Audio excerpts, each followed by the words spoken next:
Is debt beating you down? You need discipline. You need the Debt Ninja. If you've been caught in a financial trap and need to be set free, then you need the Debt Ninja. Want to stop those harassing collection calls, start saving thousands in interest and fees, and get out of debt fast? Then you need to call the Debt Ninja. The Debt Ninja will find the best companies across the country that will help you consolidate all your bills into one easy payment, reduce your payments by 30 to 50%, and get you out of debt fast. If you have unsecured debt of $10,000 or more, such as credit cards, loans, or medical bills, call the Debt Ninja for a free 15-minute consultation. Call 800-826-1246. 800-826-1246. That's 800-826-1246. Call today. The Debt Ninja. Individuals and businesses with tax problems, listen carefully. Do you feel like you're losing control over your finances? If you owe over $10,000 in back taxes or have unfiled tax returns, we can help you take back control. The IRS is the largest and most aggressive collection agency in the world, and they can seize your bank account, garnish your paycheck, close your business, and file criminal charges. Take control of your tax problems now by calling the experts at Tax Mediation Services and take advantage of the Fresh Start program and new laws that may allow us to negotiate a settlement for the lowest amount possible. Our team of tax attorneys and enrolled agents can stop collections and get you protected so you can take control of your financial future. Tax Mediation Services is accredited by the Better Business Bureau. Call now for a free case review and a price protection guaranteed quote. Call Tax Mediation Services now at 800-610-9050. That's 800-610-9050. 800-610-9050. Writers are prone to becoming so attached to our characters and stories that we struggle to see why a passage may not be working. It takes another set of eyes to help us nurture our writing to full maturity. At Black Wolf Editorial Services, we strive to enable writers to develop and grow, shaping stories into masterpieces that can stand the test of time. Editing services are provided for all genres and all age categories. Services range from critiques of the short story through to the line edits of the full-length novel and copy editing for those preparing for publication. We also offer assistance on generating a writer's bio for your websites, as well as help with those book blurbs and promotional material. We won't abandon you to the masses. We want to celebrate with you in your successes. Black Wolf Editorial Services, nurturing your writing into maturity. For a full list of services and prices, visit us at blackwolfeditorial.com.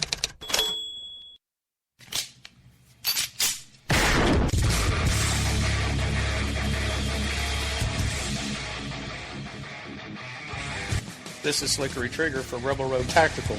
With proper care and feeding, your pistol will be ready when you need it. There to save your life. Shouldn't your gear be that good?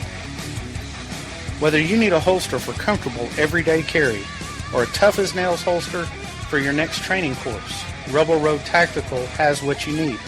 Check us out on the web at rebelroadtactical.com.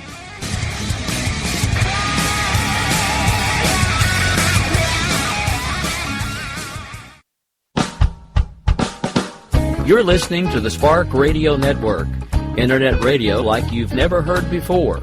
Innovation, creativity, and imagination are all said to begin with a spark. So fasten your seatbelt and take the ride of your life and listen for the spark. You are listening to KLRN Radio, where liberty and reason still reign. My name is Jessie. I'm a United States Special Forces widow. This gives me a unique perspective on the world around us. If you're willing to listen, I'll tell you how I see it, and I won't pull any punches. This is my POV, which stands for Point of View. All right, how you guys doing out there today? I am so happy to be back with you. You know, I miss you when I'm not on air. Although, you know what? Some days I put a lot of time into getting ready to come on air with you guys. This was one of those days. Boy, I've I've been sitting here digging through stuff while I was also kind of working on Saturday Slowdown prep. But, I love trying to bring you all the best information. Now, I know sometimes I cover really crazy topics, like, did we pay a ransom for Bo Bergdahl? Now, I didn't do that on my show, so if you're looking for that in Jessie's POV, you're going to have to click on over to America Off the Rails. Because I felt that was more politics than I like to cover, although I could have gotten away with it under the military angle. But I wanted somebody there with me to slow me down and make sure I didn't go military jargon 101 on you. Alright, so what do I have for you tonight? I've got a lot as usual, and as usual I don't think I'm going to get through it all. Which is why, again tonight, on my website, jessiespov.com, as soon as this show goes off the air, there will be a blog post that will automatically pop up saying show prep from today. And therefore, you can go through some of the links I used. You can take a look at the full videos, because sometimes I only pull a portion of them. So, alright. If I trip over a great 30-minute video, or like the one I just did not have time to get edited properly, there was 3.5 hours. Yeah, no, I'm not going to play that. It would be more than my whole show.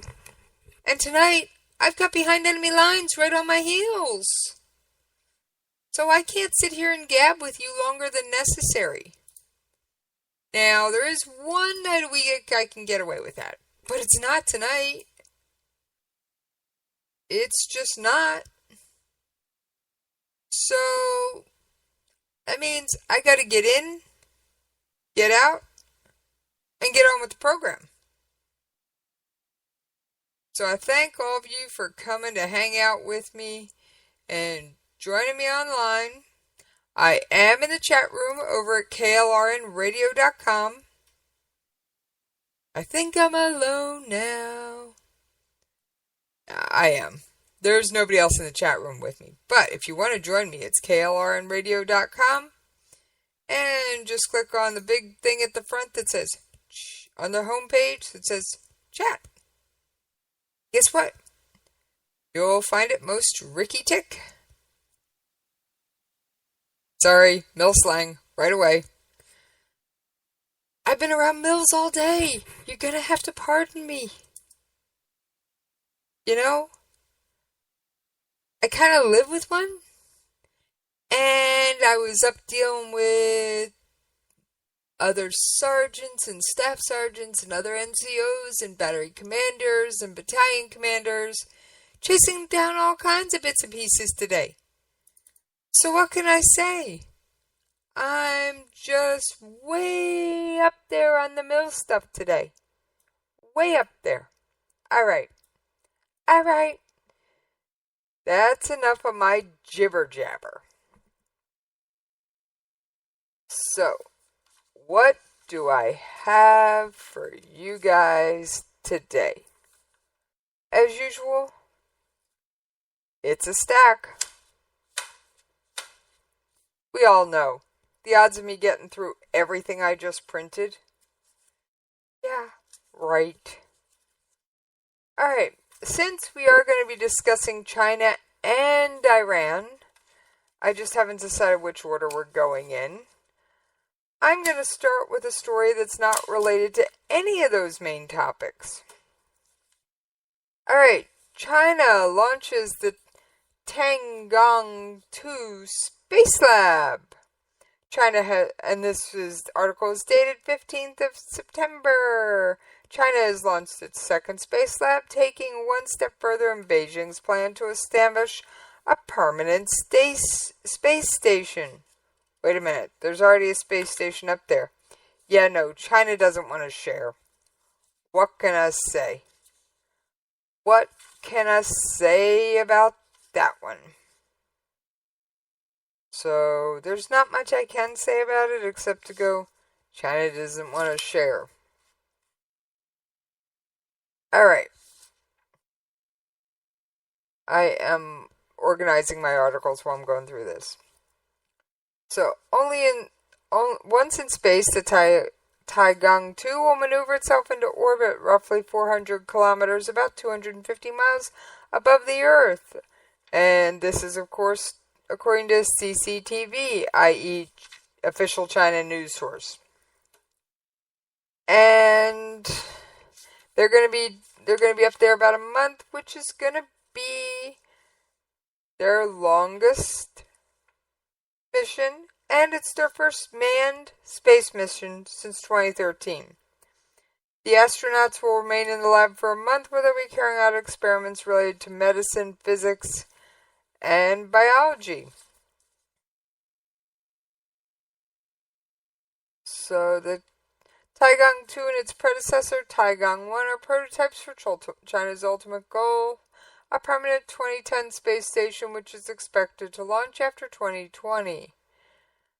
Alright, China was late to the space race. It didn't send its first satellite into space until 1970, just after the United States put the first man on the moon. But in decades since, China has pumped enormous amounts of money and resources into research and training. Future plans include sending a robotic probe to Mars and a potential manned mission to the moon if the U.S. does not change its policy soon, very soon, and begin to work with China in space. It will lose whatever leverage it might have in shaping Chinese space plans. Ain't that the truth? Alright, we can't even launch our own astronauts into orbit. Maybe I gotta get Doc in on that one.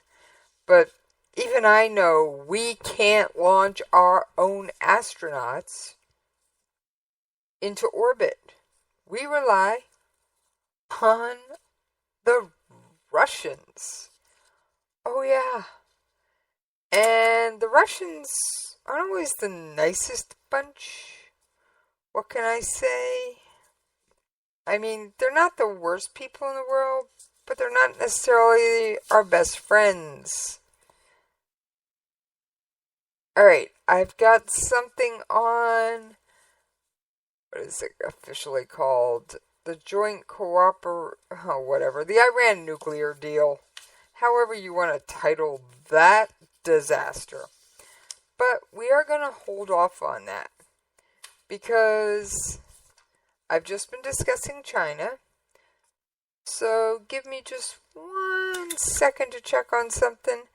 And by the way, there's more on the South China Sea. Oh yeah, I even have Iran and Japan's opinion on the South China Sea for you tonight. And Iran's opinion on the nuclear deal, which you can guess what that is. And were there secret exemptions? And if so, what were they? Some have come out. Personally, I think there's more to be found. I really do. I think this Iran nuclear deal is a paper tiger, and my stapler could kill it. So, alright. Let's start with the South China Sea, since that's where I have the most pre-prepped audio. Alright. For those of you who've been living under a rock, China is essentially making land where there isn't any, doing lovely little things like putting up military hangars, stationing planes, and they're trying to claim this huge section of territory that a whole bunch of countries say, no, that's our water, that's our economic zone, that's our water, get out. So the other countries banded together and went to the Hague International Court of Arbitration, said, China's not playing by the rules. Hague said, you're right, they're not. And they said, China, that's not your water, get out. China says, we don't care what you say, we're going to do what we want. So, now, there's a whole list of countries. Boy, do I mean a list of countries that have something to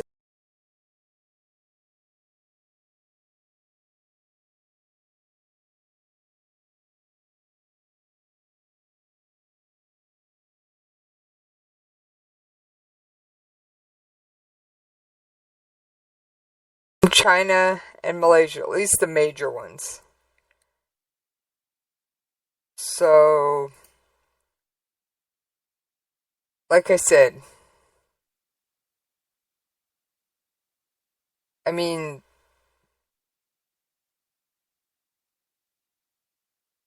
who claims them? And all kinds of other cool information. So, I thought it was pretty fascinating, actually.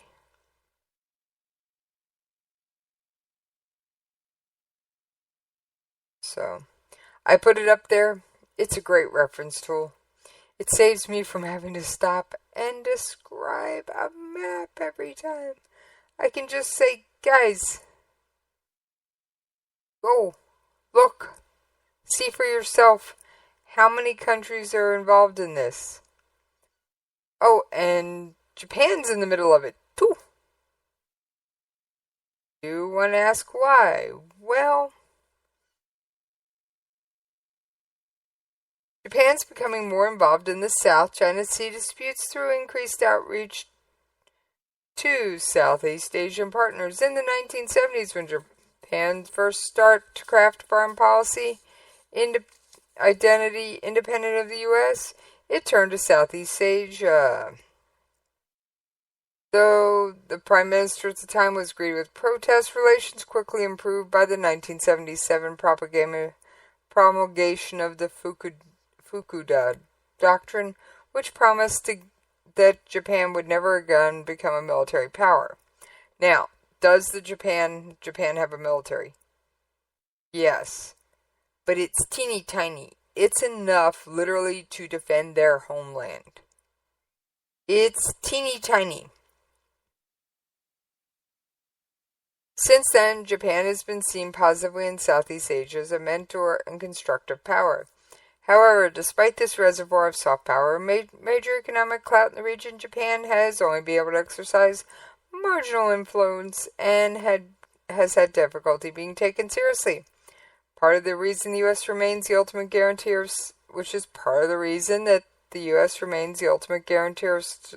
security and stability in the region. Okay, anybody living under a rock? We still have troops in Japan.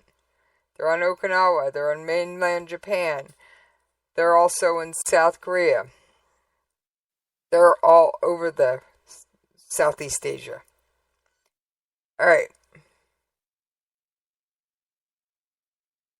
Japan is interested in South China Sea disputes gripping Southeast Asia for two main reasons. First, any tension in these waters could disrupt the free flow of traffic through critical sea lines, which are vital for the resource-poor Japanese economy's survival. Second, Japanese officials are closely monitoring how China handles these islands disputes to try to discern how China might try to deal with Japan in their own ongoing dispute over the Seneca Dayao Islands in the East China Sea. Oh yeah, this ain't the only land sea grab China's up to. The interconnectedness of these two issues is evident. Come on. Disputed islands and disputed islands. Do I really need to play the connect the dot game? Alright. There is also speculation China might unilaterally declare an air defense identification zone. Now, what is an ADIZ, or an air defense identification zone? That means all vessels, all planes, anything that floats or flies that approaches this area must identify itself, or it could be shot down or blown up. And this is something we don't want China to do, because the tribunal court said, China, not your water, get out. And of course, China said, who cares? We're staying. Alright.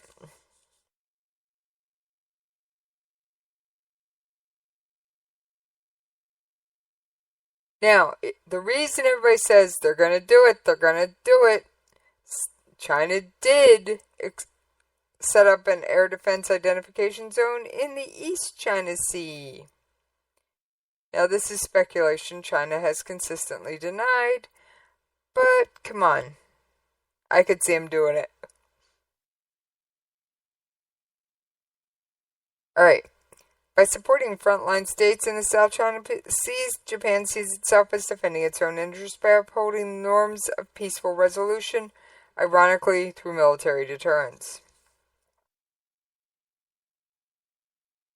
The U.S. would endorse a move in Japan's security posture towards greater assertiveness in collaboration with Southeast Asian partners.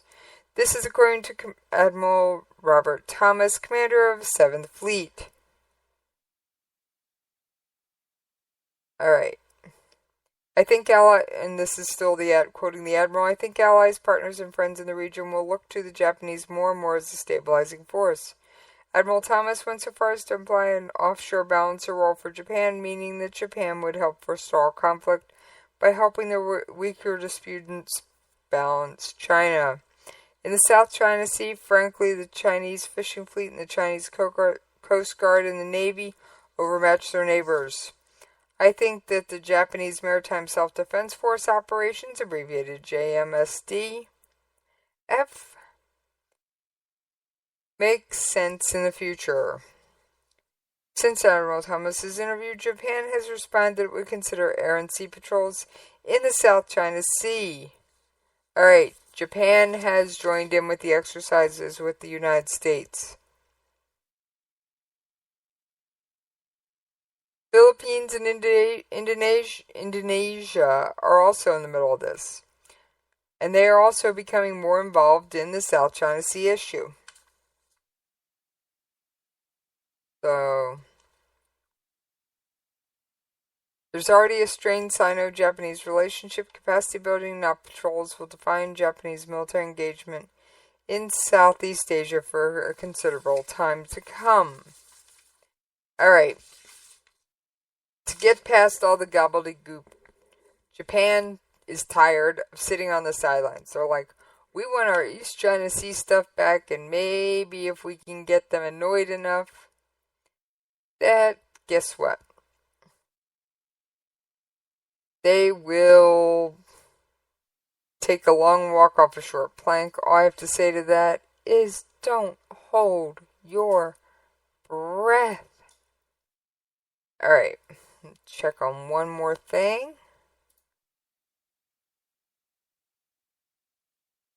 Alrighty here.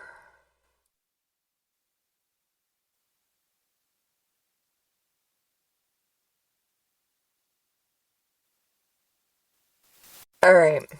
I do have it queued up. So, even Iran has an opinion. Yeah. Well, and I found it for you. Let's take a listen. Japanese entry into the U.S.-induced conflict. Alright, I should explain that this is an English speaker who appeared on Japanese television, and he is something of an academic scholar in this area. In the Pacific is a very dangerous move. Japan Japan has a history of militarism, imperialism. It was a very destructive force in China. China will take Japanese entry as a belligerent act. There's no doubt that China will expand its military as a result. China will deepen its ties with Russia. I think the United States is going along on a very dangerous course. Instead of reconciliation. All right, basically what he's saying, Japan did it once, what's to stop them from doing it again? Now, your host's opinion's stuck in here. I don't think Japan's going to do it. We have safeguarded them for such a period of time. I don't see them building up their military without our permission. I really don't see it happening. All right? Now, if Japan gets involved, could China eventually build up its military? Yeah, they are going to get their feathers ruffled with, and Japan, by the way, is involved. If you listened to the show last night, you heard that Japan is doing exercises with the United States in the South China Sea. Oh, ain't that just peachy? So, yes, Japan is doing exercises in the South China Sea with the United States. At the same time, Russia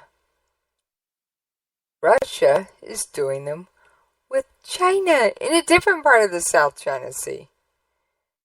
Oh, yeah. Did I mention the word ruh-roh? Yeah, ruh-roh. What can I say?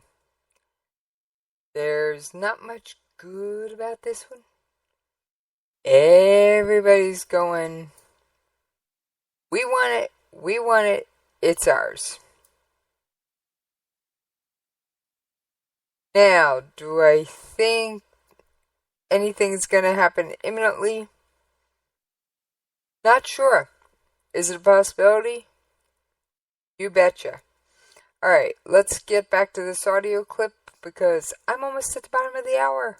And cooperation in China, with China. They are taking a confrontational approach, which ultimately will be very harmful to the United States because China is the dominant power in the Pacific, and there's no way the U.S. And Japan can intimidate China through these activities. I think the net result will be that the U.S.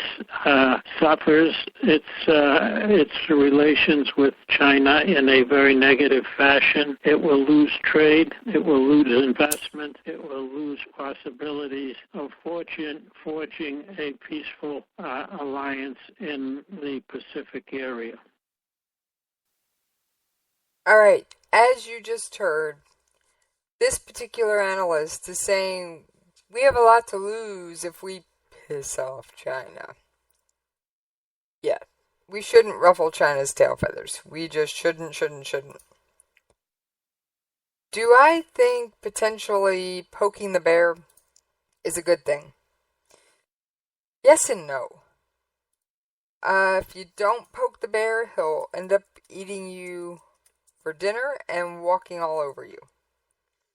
If you do poke the bear, you run the risk of the bear taking a swipe at you.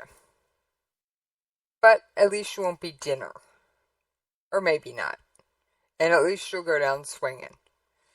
So, I'm still on the fence on it. I'm looking into it. Don't worry. And as soon as I have a bunch of concrete facts to bring to you so you can make up your own minds, I will. Alright. By the way, if you live under a rock, Samsung formally recalls the Note 7 in the US. So if you have a Samsung Note 7, please go see your nearest retailer, wherever you bought the store. And on that note, it is time to take that commercial break. You can run away if you wanna. You can pretend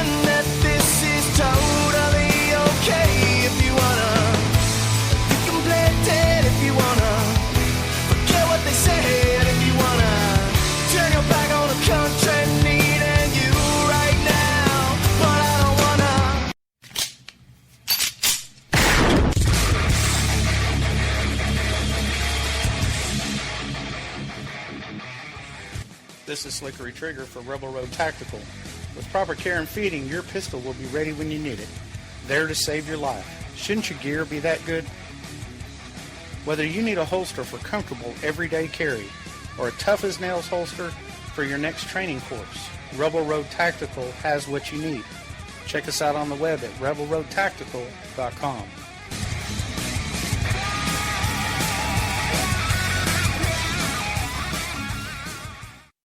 Tired of paying outrageous prices for Viagra? Well, we have great news for you. Now you can finally get Viagra at huge discounts. Healthy Man allows you to save up to $500 on Viagra. Why pay U.S. pharmacy prices of $15 per pill or more when you can get Viagra for less than $3 a pill? Call today and get 40 Viagra pills for only $99. This can cost as much as $600 at your local pharmacy. You can't afford not to call us. If you want Viagra at the lowest prices, never pay $15 a pill pharmacy prices again. Get Viagra for less than $3 a pill. Call 1-800-516-7602 today and save up to $500 and get 40 pills for just $99. Healthy Man is fast, easy, and affordable. Operators are waiting at 1-800-516-7602 to take your call right now. Call 1-800-516-7602. That's 1-800-516-7602. Again, 1-800-516-7602. All writers are prone to becoming so attached to our characters and stories that we struggle to see why a passage may not be working. It takes another set of eyes to help us nurture our writing to full maturity.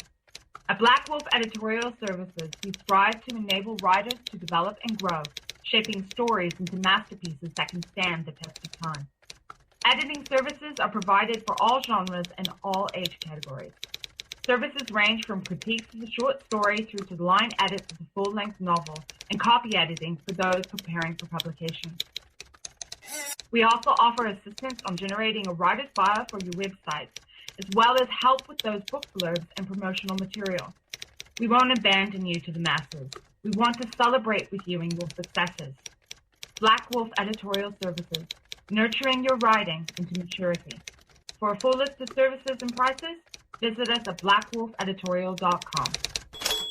If you want to work until you keel over, have less of everything in retirement, or give back more of your hard-earned money to the stock market again, then just ignore me. But if you'd like to protect the money you save, receive a steady, predictable retirement income, and enjoy financial security for as long as you live, then listen to this. You can download a free report that reveals the wealth-building secrets Wall Street and the banks don't want you to know. You'll learn how you can get guaranteed growth, safety, and real prosperity without risking your money in the Wall Street casino, and how to get the money you need when you need it, simply by asking for it. This is the best way to have a 100% secure retirement and know your money will last as long as you do. To learn more about this method and to get your free report, go to 29security.com. That's the number 29security.com. 29security.com. Go to 29security.com.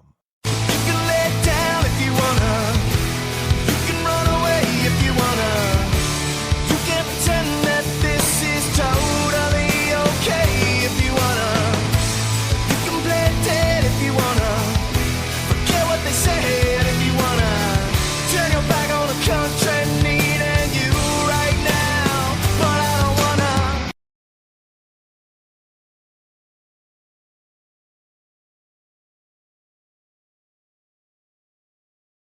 Thank you for hanging in there with me over that commercial break.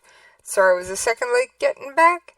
It appears Host Kitty has cat fight on his mind tonight rather than host kitty duties. Alright. Had to get Host Kitty checked up on. Alright. Now, Iran nuclear deal. First, I gotta start with this audio clip. Oh yeah. Where is it? Alright, first of all, those of you keeping up with your scorecards, Iran and Russia, they're buddy-buddy. Let's take a listen to a couple of audio clips so I can prove it to you. You don't have to take my word for it.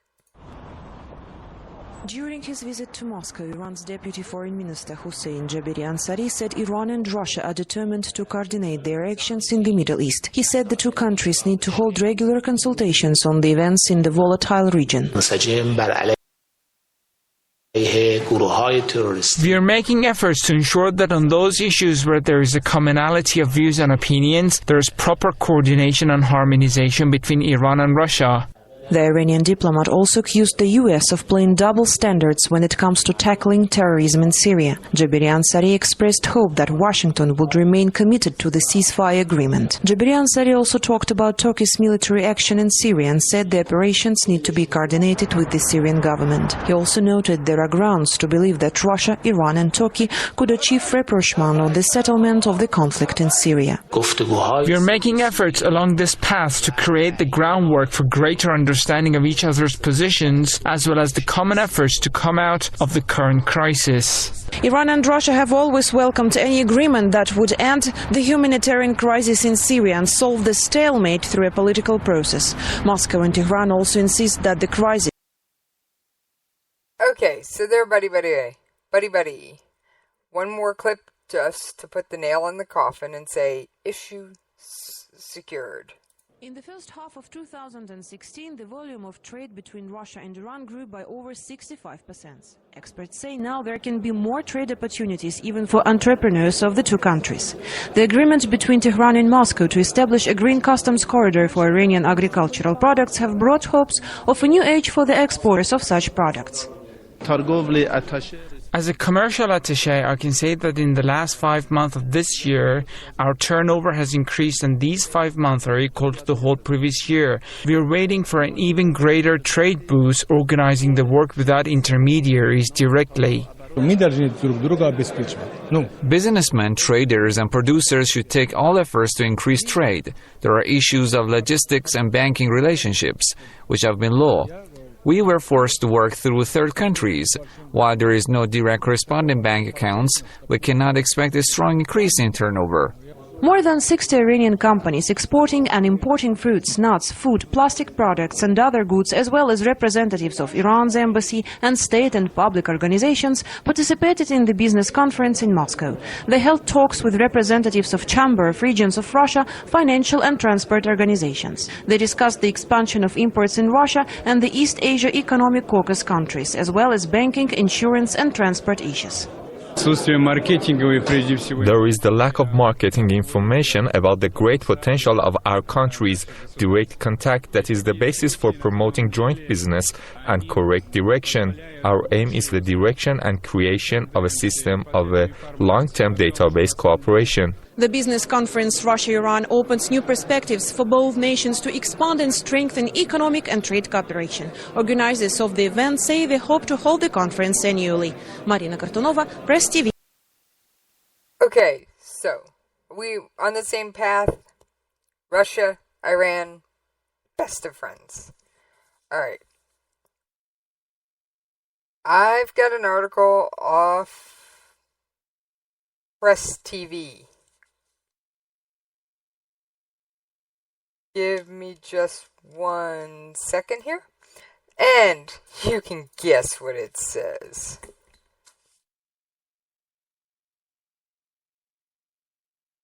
It says, according to Iran, we are not living up to the nuclear deal promises.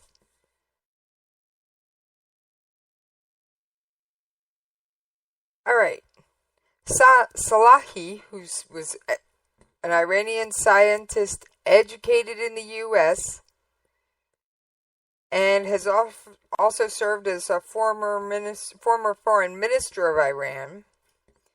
By the way, U.S. educated scientist means one other thing. He speaks English. Salahi, who speaks fluent English, dealt with the technical aspect of the argument while negotiating with the U.S. counterparts Ernest Moniz, who, like Salahi, studied at Massachusetts Institute of Technology. All right, he didn't go to Joe's University, MIT. Come on. Although nuclear-related sanctions were lifted in January, big European banks remain reluctant to do business with Iran. European banks are concerned with existing U.S. sanctions relating to terrorism as well as uncertainty in the U.S. before the election of a new president. Because, quite frankly, because this deal was not ratified by Congress, the new president can come in and rip it up. Banking issues prevented Iran from capitalizing on interest shown by Western businesses in returning to the country or finalizing lucrative deals with the West, such as purchase of airplanes from Airbus and Boeing. Iran's central bank chief told The Guardian in May that Tehran was still locked out of the global financial system. Salahi said the nuclear agreement was in the interest of both Iran and the West, and that it would be a pity if it was derailed. And I finally found the abbreviation for this thing. It's called the Joint Comprehensive Plan of Action, JCPOA. Ugh. New deal. It's faster. It's easier. The Iranian vice president, who views the nuclear deal as a diplomatic success, warned about attempts to rewrite the nuclear deal and impose excessive demands. We see on and off that there are some demands from the other side, that those demands go to some extent beyond the beyond the nuke deal. And we see that the other side has not fully delivered on its promises, like the issue of big banking doing business with Iran. Alright, I got an audio clip on this whole mess. We're going to take a quick listen, and then we'll get back to discussing this. Actually, this one's kind of a semi-long one. It's about 2 minutes in length. Alright. So you take a listen, and we'll talk a bit more.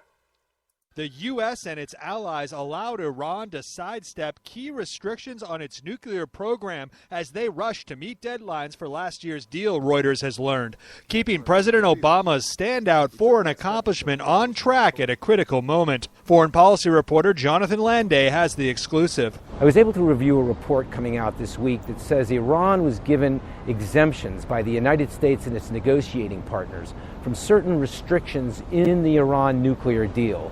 In particular, one of these exemptions gave it a pass on the amount of low-enriched uranium it's allowed to have in its facilities. How much it actually has in the facilities is not apparent, which is why there is concern over this issue.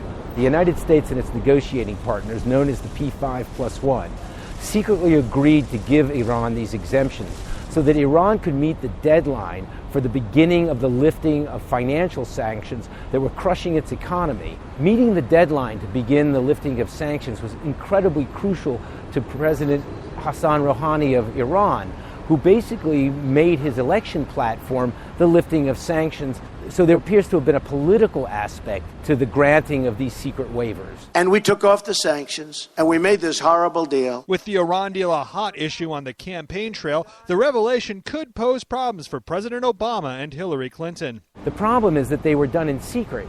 And the fact is that the Obama administration had repeatedly said that it had made no quote-unquote secret side deals with the Iranians. The critics are absolutely certain to see these exemptions as a secret side deal. The White House pushing back, saying they never allowed Iran to skirt any restrictions, and assuring Reuters Iran did not have enough material to construct a nuclear weapon. Ever since Obama struck the deal last year, Republicans, including presidential nominee Donald Trump, have been up in arms, saying it doesn't prevent Iran from creating a nuclear weapon. Alright, so, Trump doesn't like the deal. I have to say, as many times as I say I disagree with him, I don't like it either. So, I'm going to chalk that up to one of those times where I disagree. I agree with every candidate every once in a while. Alright, so, now, wrong article. Alright, here's the right one. This is a report compiled by the Institute for Science and International Security. It is a 5-page report. Obviously, I am over 2/3 of the way through my show. I do not have time, nor do I want to bore you with the details of a 5-page report. So, we are going to hit the highlights. We have learned that some nuclear stocks and facilities were not in accordance with the nuclear deal limits on implementation day, but in anticipation, the Joint Commission had earlier and secretly exempted them from the nuclear deal limits. The exemptions, and in one case a loophole, involved low-enriched uranium, some of it near 20%, heavy water cap, and the number of large hot cells known to remain in Iran. Alright. Low-enriched uranium, as we discussed on Conversations in Science, is not what you want for a bomb, unless you want to put a lot of material in it. But I've also heard rumors that their amount of nuclear waste has been secretly negotiated higher too, and that is what you put in a bomb. Alright. A large number of hot cells. Iran committed for 15 years only to develop, acquire, build, or operate hot cells.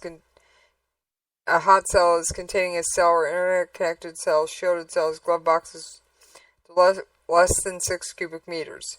The reason is that hot cells with these dimensions could not, in practical terms, be used in plutonium separation efforts. The nuclear deal also stated that larger hot cells could be operated with the approval of the Joint Commission. However, prior to implementation today, the Joint Commission agreed to allow Iran to continue operating 19 large hot cells in 3 Tehran locations. And that's just the ones we know about. Iran's great at keeping this stuff secret.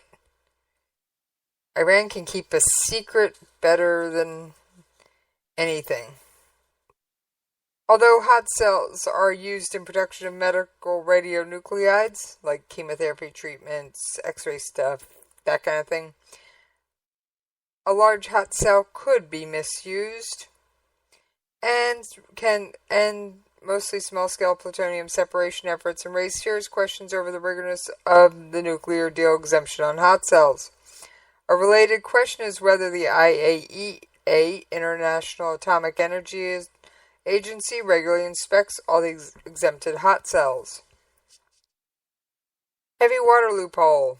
The Joint Commission also decided prior to implementation day, Iran would be allowed to export heavy water in excess of the 130-ton cap for sale in the open market, even though Iran did not have a buyer.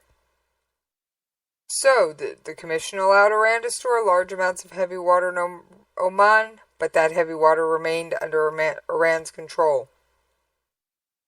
Yeah. Now, as I discussed with Doc on Conversations in Science, heavy water is bad, but it ain't the end of the world.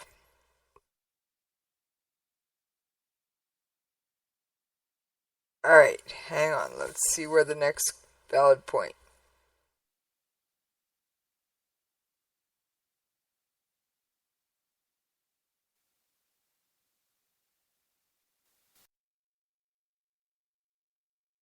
Alright. It formed a technical working group which will lay the basis to exempt more what's LAU stand for? I lost the abbreviation here. Low enriched uranium from the cap. These exemptions matter because low enriched uranium may be recoverable by Iran in a breakout to produce highly enriched uranium, thereby lowering breakout times. Separating low enriched uranium from its chemical constituents in such products is typically straightforward. Alright, I've also heard rumors they're allowed to keep more nuclear waste. Now, got another one here. And this one's even scarier.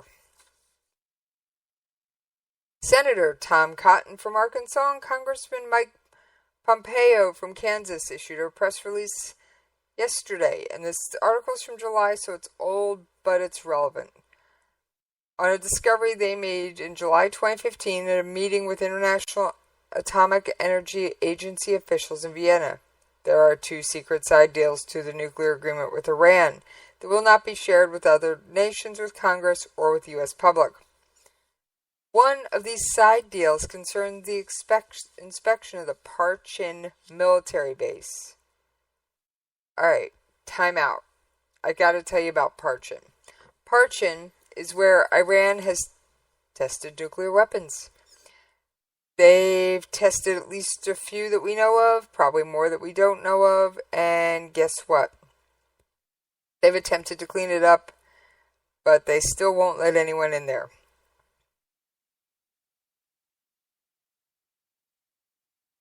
Alright, so the Iranian government has refused to allow the IAEA to visit this site. Over the last several years, Iran has taken steps to clean up evidence of weapons-related activity at Parchin. When they say weapons in this article, they are referring to nuclear. Alright.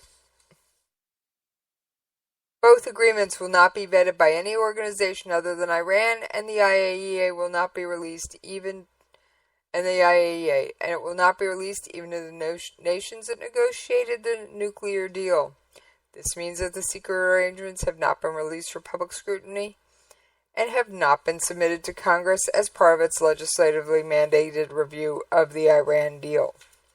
Alright, I got one more fact on that release thing. During a House Foreign Affairs Committee, and again during a Senate Armed Service Committee, Secretary of State John Kerry acknowledged that he had not seen the deals of the side agreements reached between the IAEA and Iran on July 14, 2015. These agreements most likely deal with the implementation of a roadmap meant to resolve nearly a decade of Iranian stalling on disclosing the intent of its suspected nuclear weapons program. It gives the IAEA until December 15th to issue a report on Iran's disclosure of its previous weaponization activities, a process aimed at giving weapons inspectors much-needed knowledge of Iran's illicit supply lines, levels of expertise, weaponization infrastructure, and military oversight of its components of its nuclear program. Alright, the side agreements, which probably lay out the terms which the IAEA will actually perform its 5-month investigation of the roadmap, aren't public, and they're so secret. Even U.S. Secretary of State John Kerry isn't able to read them. Secretary of State Kerry told the Foreign Affairs Committee he'd been briefed on the documents but hadn't had a first-hand look at them. And he couldn't recall whether he had seen the final version. I don't know whether I read a summary or a draft, Kerry said. I have no idea. At both hearings, Kerry contended that the IAEA often entered into highly technical agreements with individual governments whose contents were not made available to other states. In other words, the administration is advocating secrecy of documents its top diplomats acknowledge they haven't seen yet. Alright. There's the reason I'm going cuckoo over this, and I only have another minute or two here, and I know that. 2 crucial measures of the Iran compliance with the nuclear agreement will not be disclosed to Congress despite requirements of the Corker-Cardin bill, the Iran Agreement Review Act, which requires the Obama administration to provide the U.S. Congress with all documents associated with the agreement, including all annexes, appendices, codicils, side agreements, implementing materials, documents, guidance, technical or other understandings in any related agreements, whether entered into or implemented prior to the agreement or to be entered into or implemented in the future. It means, in short, Congress won't know if Iran's complying with anything. Alright? And Congressman Pompeo said in a press release, this agreement is the worst of backroom deals. I agree with Pompeo, but I agree with Pompeo. What other side deals are out there we don't know about? That's my thing. If this came out, what else is there? I mean, really, we can't trust our own Secretary of State. Really? According to the press release, there will be a secret, opaque procedure to verify Iran's compliance with these side agreements that no one can read, and no one gets to see the results as to whether they are following them. Alright, I got one last audio clip,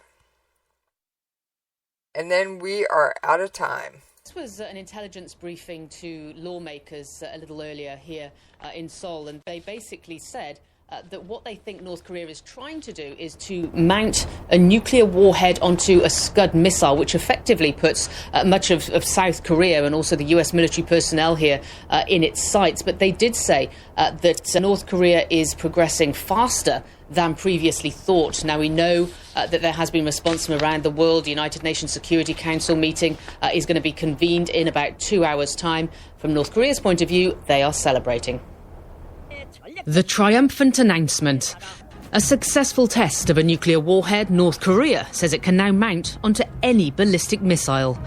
Impossible for the rest of the world to verify at this time, but the magnitude of the explosion seems key. The magnitude is almost double from the first test, so I believe it is quite successful and their program is completed. Instant condemnation from South Korea, Japan, China and the US.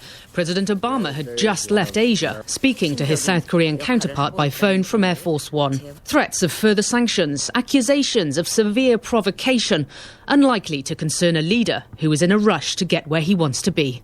Clearly, they don't care what we think. They don't care about our admonitions. They don't care about joining the international community. They certainly don't care about UN Security Council resolutions. They don't care what the Chinese think or what the U.S. thinks. Sanctions, some even targeting Kim Jong-un himself, have not slowed him down. Given this nuclear and missile program is effectively part of the state ideology in North Korea, means another approach may be needed. We have a strong moral dimension of this, where it's seen as the worst offender of human rights in the world, and you just don't want to touch it with a 10-foot pole. But I think the security situation demands starting with actually talking to them. All right, so in short, North Korea may be able to mount a nuclear warhead on a missile. We don't know. And by the way, for the record, that last blast was somewhere between the 10 and 30 kiloton range, which is definitely, if it's between, I've heard as high, I've heard 10, I've heard 20, I've heard 15, and I've heard 30. So it was up there. It was a city killer. On that note, y'all know what's coming. I'm out of here!